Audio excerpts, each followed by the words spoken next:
Yeah, I think this year alone, by email, I've made 889 introductions since January 1st this year. I think if there's more opportunities for people to meet the right people, everything works better. So the only way that I pay people for referrals is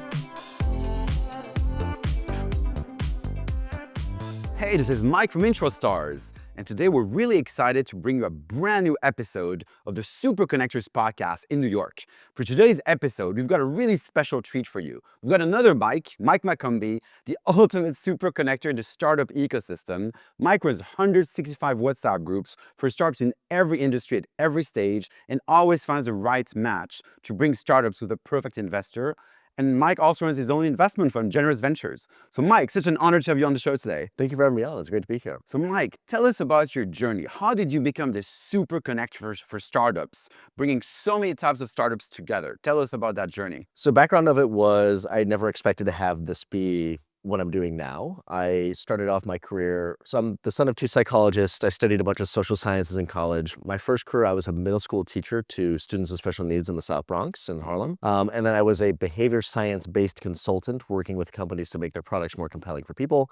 And then I started building a bunch of communities because, as you can imagine, being a teacher, trying to get into startups, a lot of eyes glaze over. A lot of people say, maybe you could be customer success at an ed tech startup or something. And I said, I don't really like that. So we're going to open up the ability for me to go wider. And I said, let's start building communities where I can build more contacts and is more available. A bunch of behavior aligned communities led into building ecosystem, led me to joining a VC fund for running ecosystem.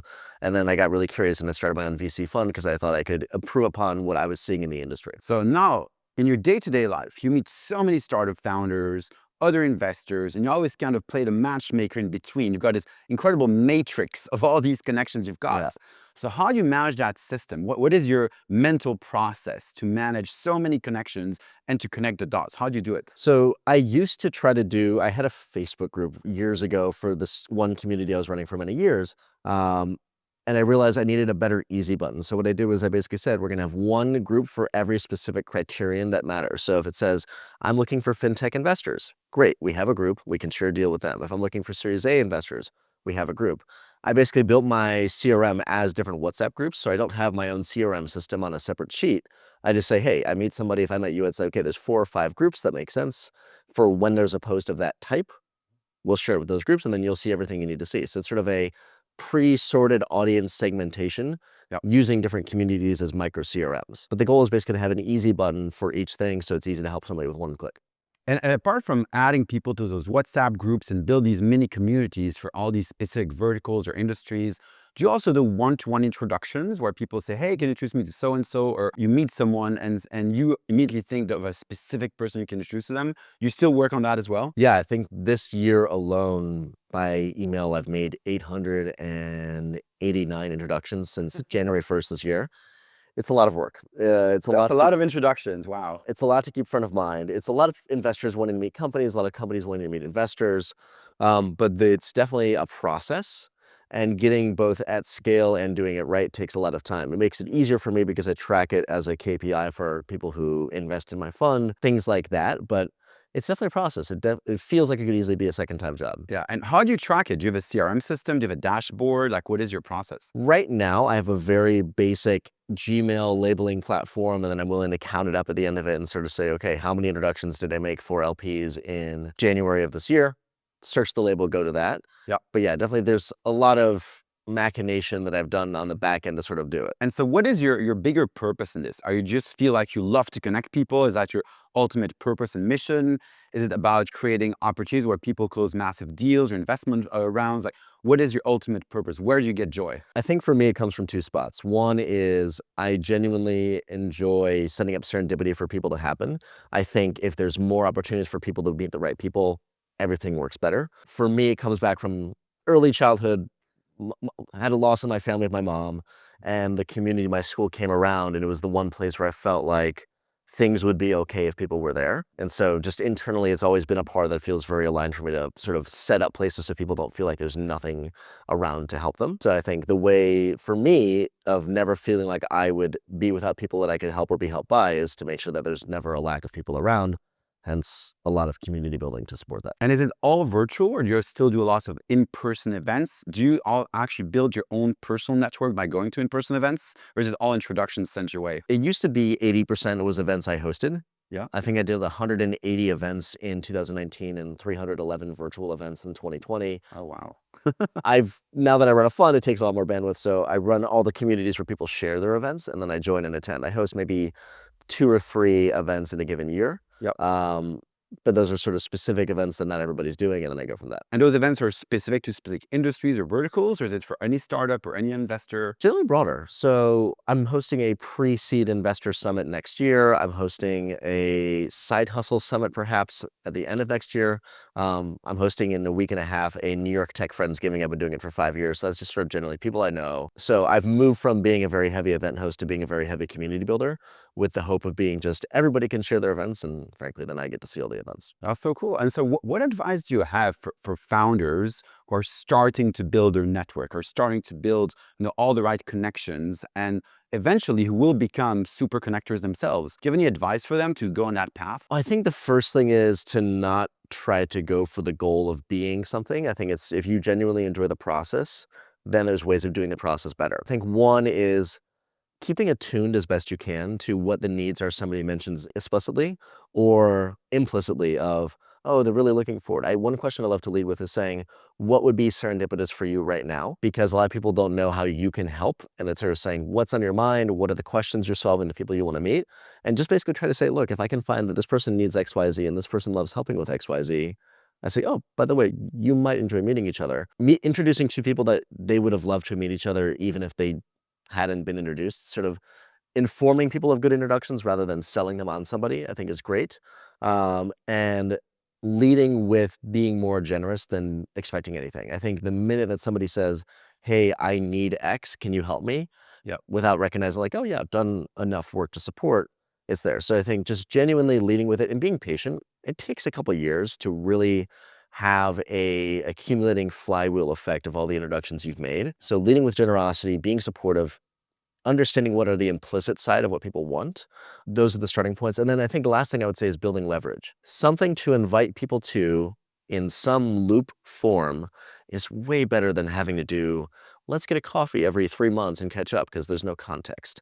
So whether it's a newsletter, an audience, an event, a community, a WhatsApp group, something where you say, oh, I have a thing, I'm happy to invite you to that, keep you in the loop. It keeps you front of mind, it keeps them front of mind way easier. Yep. So something that becomes leverage beyond your own time in, time out, that makes it way easier to sort of build the leverage that allows you to be connective tissue for somebody else. And also elevates your personal brand. If you help people by inviting them to events, to WhatsApp groups, you give them content, they're going to think, oh, wow, Mike is really a cool guy. He's giving me all this value. And I think that will really go a long way over time, that you're elevating your personal brand for all the people around you. I think the best way I like to frame it is, so I when I go to an event, I don't like to say, oh, I'm here. I love the feeling of going to an event, seeing a friend or somebody I know, and they just point to somebody like, hey, you should talk to them. Yeah. I think that's the best way. I don't think a ton about personal brand, despite mentors that have advised me to sort of make it an explicit approach. I say, if you're doing good work, you'll have goodwill. People will say it's worth talking to you. I think that's the way I regard it, and I very much appreciate it. But being known as somebody worth talking to because you care about making a conversation worth their time, I think is a huge part of that, which leads into that reputation, which leads into a lot of serendipity flowing your way. 100%. And so for people out there who make lots of referrals and introductions, do you recommend for them to have a system to track those introductions, like an Excel spreadsheet or WhatsApp groups or LinkedIn? Because obviously you've got your own system. Yeah. But what about other people? What's the recommend for them? So I would say my system is something that nobody should try to replicate. Very unique to you. Absolutely. I'm known when I go on calls. I have a Post-it wall of about 400 Post-it notes from the back of my kitchen to the side walls of my kitchen. Yeah, I remember when I did my first Zoom call with you, I was really surprised. Like, oh, wow, this is interesting. Yeah, I live alone right now, so I would say do not try to replicate that, especially if you share your abode with somebody. So I'm a Luddite. Like, I have a very old phone and all this. I definitely think a system is very important. Having a place where you can track, have everything set up, having a way of checking it. Some people are willing to pay and enjoy monetizing the introductions that are made for them, especially businesses and people. I think an easy way of tracking that and attributing that. I think if it's all done with the people find value, people create value, people appreciate value, and people exchange for value 100%, Yeah. And so for people who don't want to be, an ambassador for 3M or Post-it or something with all of it, I would say having a system that makes it easy and gives you leverage. I spend a little bit more time than the average person on how I set up my systems and how it works. Yeah. But for those who are just getting in, having an easy leverage point to do it makes it very helpful. Do you ever get paid for referrals or introductions, or do you ever pay other people for referrals? Have you seen that model being used around you? So the only way that I pay people for referrals is in my fund. I share profit for people who are helpful to the portfolio companies if they've invested in the fund.